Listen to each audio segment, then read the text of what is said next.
Əlləri, ayaqları yayda da soyuq olan, buz bağlayan, üşüyən insanlar nə edəcəyini, hansı həkimə gedəcəyini bilmir. Çoxu hətta bu problemlə bağlı həkimə getməyin lazımsız olduğunu da düşünür. Sən demə bu hal ciddi xəstəliklərin göstəricisidir.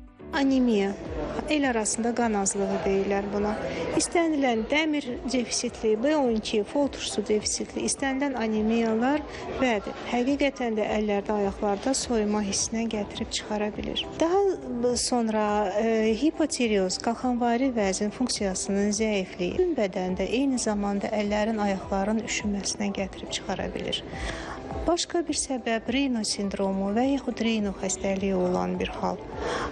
Kiçik damarlarda, kapillarlarda qidalanmanın zəifliyi, yəni qan dövranının zəifliyi, bunu biz diaqnoz qoymaq üçün pasiyenti kapillaroskopiya deyilən bir metodla yoxlayırıq.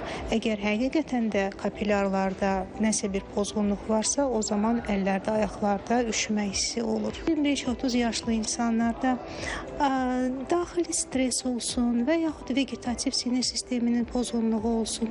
Bu adamlarda bəli, doğrudan da üşümə hissi, titrətmə hissi olur. Terapevt deyir ki, vəziyyəti düzəltmək üçün ilk növbədə bədəndəki qan dövranını yaxşılaşdırmaq lazımdır. Mənim söylədiyim xəstəliklərin hər biri ciddidir. Hər biri diqqət tələb edir.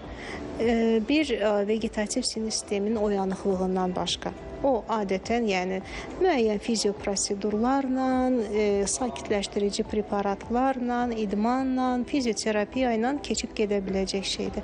Amma digər dediklərim, istər anemiya olsun, istər endoartrit olsun, hipotireoz olsun, onlar hər biri ciddi problemlərdir, yəni həkim müdaxiləsi tələb edən problemlərdir. İsidici vasitələrdən istifadə etmək, isti çay içmək və yaxud hər hansı bir qida qəbulu, misal üçün bəzi qidaların qəbulu doğrudan da orqanizmdə maddələr mübadiləsini stimullaşdırır, yəni temperaturun qalxmasına səbəb olur. Bəzən təzyiqin yüksək olması və yaxud da hipotoniya, yəni təzyiqin yenməsi özü də əldə ayaqda olan üşümə hissinə gətirib çıxara bilir. Müalicə terapevt, nevroloq, gastroenteroloqla birgə dərman müalicəsi və qida korreksiyası ilə aparılır. Bu zaman qanda bəzi vitamin və mineralların miqdarı da yoxlanılır.